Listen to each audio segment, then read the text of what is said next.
예. 갑자기 끊겨버렸죠. 예. 아니, 이게 꼭 잘 가다가 가끔씩 잘 가다가 갑자기 끊어져 버려요. 자, 바로 이어서 할게요. 예. 그러니까 이제 문제라는 것은 이런 것이다. 그럼 여기서는 당연히 뭡니까? 허용될 수 있다 혹은 허용될 수 없다. 이렇게 이제 쟁점이 갈리는 거겠죠. 그러니까 의견이 갈리는 거겠죠. 자, 그래서 이렇게 일단 문제가 그러니까 정의가 돼야 되고, 자, 그 다음에는 이제 중요한 개념들을 조금 정의를 이제 해야 되는 것이죠. 그래서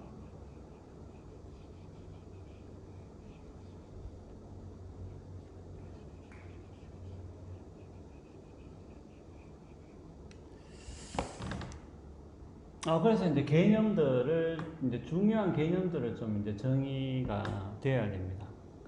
예, 그래서 그뭐 안락사 같은 경우는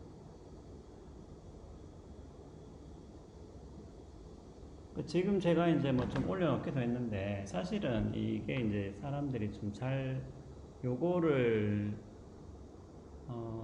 좀 연구를 많이 한 사람을 제외하고는 잘 모르는 부분들이 있는데, 예를 들면은 여러분들 의도하기, 영어로는 이제 intending 하고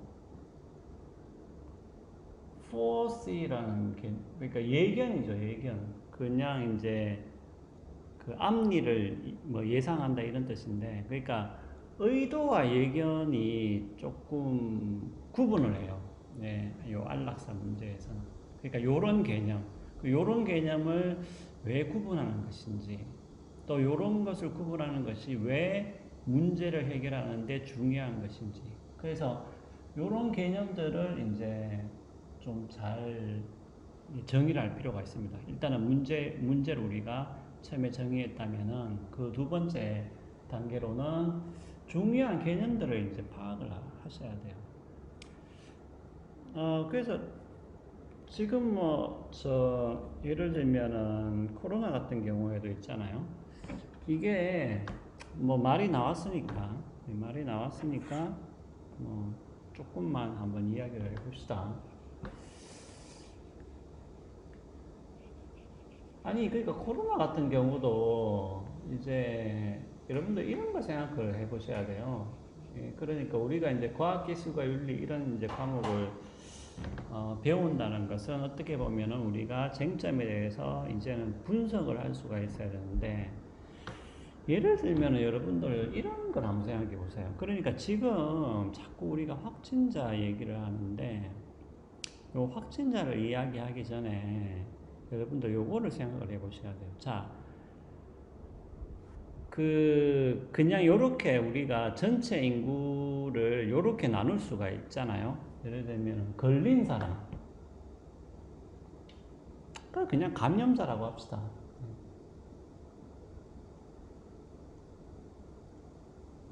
그 다음에 또 누가 있어요? 전체 인구를 크게 두 종류로 나눈다면 감염자, 비감염자 이렇게 나눌 수 있죠. 네, 비감염자.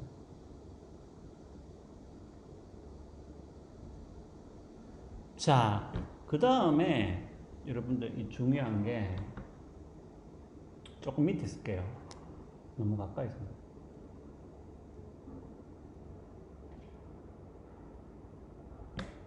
여러분들 그 다음에 중요한 게 뭐냐면은, 자 보세요. 요 검사, 코로나 검사를 한 사람이 한다, 안 한다. 네, 이렇게 나눌 수 있잖아요. 네. 맞죠? 이건 두 가지밖에 없잖아요. 검사를 하는가, 안 하든가 두 가지 경우밖에 없죠.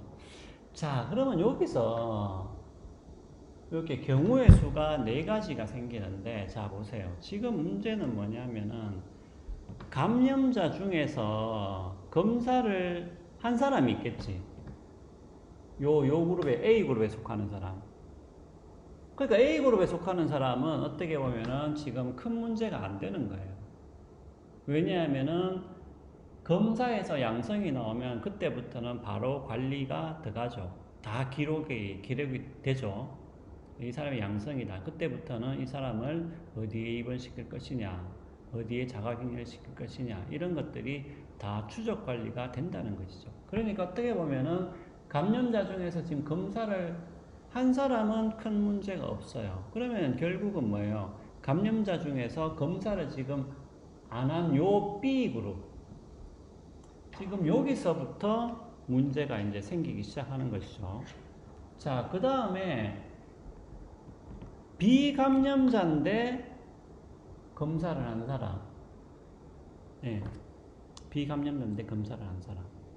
있을 수 있겠죠. 그 다음에 비감염자인데 검사를 하지 않은 사람도 있겠죠. 네. 자, 그러면 여러분들은 이렇게 생각할 수 있어요. 아니, 뭐, 어차피 비감염자면 검사를 하든 검사를 하지 않든 무슨 상관이고, 뭐, 어차피 안 걸렸는데. 하지만 꼭 그렇지는 않죠. 왜냐하면 보세요. 요 D그룹에 있는 사람이 너무 불안해서 D그룹에 있는 사람이 너무 많이 검사를 받아버리면 어떻게 돼요? 그러면 정작 원래는 B그룹이 지금 빨리 검사를 받아야 되는데 B그룹이 검사를 못 받거나 늦춰질 수가 있는 것이겠죠. 예. 그러니까 어떻게 하면은 이 사람들이 이렇게 너무 많이 가지 않고, 맞죠? 이 사람들이 검사 받으러 너무 많이 가지 않고, 아니 그러니까 지금 문제가 그 다음에 어떻게 하면 이 사람들을 검사를 받게 하느냐, 예. 요 문제가 있는 것이고요. 예. 그러니까 여러분들 생각해 보세요. 그러면은 이 사람들을 검사 받게 하는 방법이 뭐겠어요? 아, 이거 자꾸 말이 길어지는데. 아, 근데 이게 조금 중요한 문제라서. 아니, 그러니까 이런 거죠. 여러분들이 그 감염자 추적을 통한 검사만으로는 이게 부족하다는 거죠. 왜냐하면 감염자 추적을 통한 검사라는 것은 그 감염자가 돌아다닌 경로에 있는 사람들을 중심으로 검사를 한다는 거예요. 그럼 그 나머지 사람들은 어떻게 돼요, 그러면? 왜냐하면 그 나머지 사람들은 그냥 모르는 거지. 검사를 안 받으니까.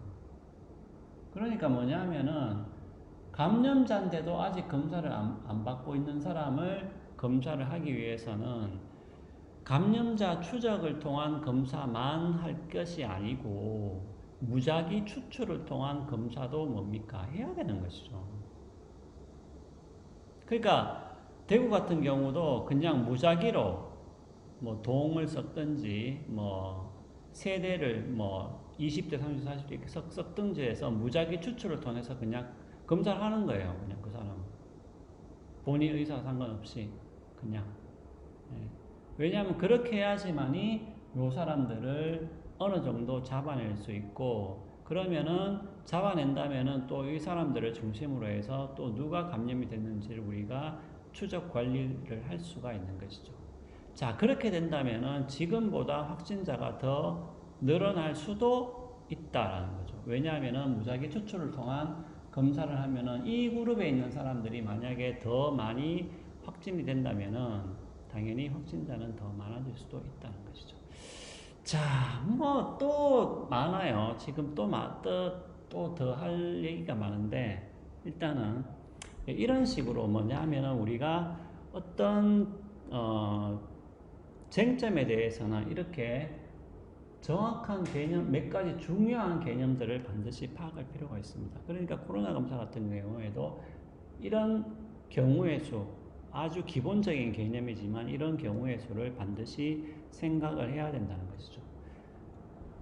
자, 그러면은 우리가 흔히 말하는 락다운은 왜 하냐?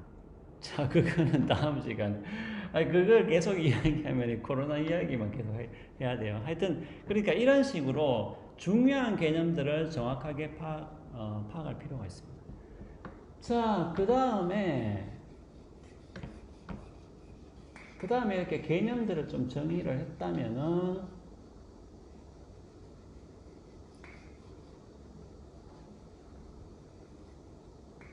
자, 중요한 개념들을 정의를 했다면, 그 다음에는 해법이 있겠죠. 해법. 자, 여기서 해법이라는 것은 다른 게 아니고, 우리가 문제에서 제기한 해법을 이야기하는 것이죠. 예, 문제에서 제기한 해법.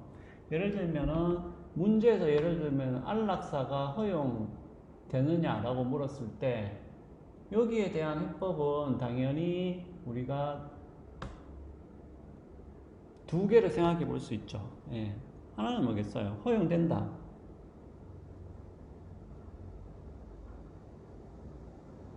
다른 하나는 허용 안 된다. 이렇게 두 가지로 해법이 나눠질 수 있겠죠. 예. 그러니까 여기까지는 뭐 어렵지 않죠. 그러니까 여러분들이 첫 번째는 문제가 무엇인지 정의를 하고요. 그 다음에 두 번째는 그 문제에 관련된 중요한 개념들을 반드시 정의를 해야 됩니다. 그 다음에 세 번째는 해법들을 확인하셔야 돼요. 그러니까 만약에 허용 가능하냐라고 물었으면 그에 대한 해법은 대체적으로는 두 가지가 되죠. 하나는 뭐냐면은 허용이 된다. 다른 하나는 허용이 안 된다. 이렇게 해법이 두 가지가 나타날 수가 있는 것이겠죠. 자, 그 다음에 확인해야 될 것은 요 정보예요. 그러니까 여기서 정보라는 것은 요 각각의 그 해법과 관련된 정보들을 이제 수집을 하셔야 되는 거겠죠. 예. 여기서 정보를 여러분들 수집할 때는 여기서는 여러분들이 될 수 있으면은 어떤 정확한 사실, 그 다음에 검증된 증거, 이런 것들을 수집을 하셔야 돼요. 단순하게 어떤 또 다른 의견들을 수집을 하면은 곤란하다는 것이죠. 왜냐하면은 여기서의 정보를 가지고 이 입장들을 뒷받침해야 되기 때문에 여기서의 정보는 반드시 어떤 정확한 사실, 그리고 어느 정도 검증된 증거들을 여러분들이 수집해야 된다는 것이죠. 아까도 제가 이야기했다시피 코로나 검사에 대해서는 우리가 네 가지 가능성을 우리가 추측해 볼 수 있는데, 그러면은 지금 정확하게 감염된 사람과 감염되지 않는 사람의 비율은 어떻게 되냐? 그럼 예를 들어서 인구 만 명당 우리가 여러분들 요거는 알람입니다. 알람. 예, 13분이 다 됐어요. 그러면 우리가 예상할 수 있는 감염자의 퍼센트 혹은 예상할 수 있는 비감염자의 퍼센트, 이런 것들은 어느 정도의 연구 결과로 나와 있겠죠. 그러니까 이런 것들을 여러분들이 정확하게 수집을 해야 된다는 것이죠. 자, 그러면은 우리가 여기서 잠깐 멈췄다가 이어나가도록 하겠습니다.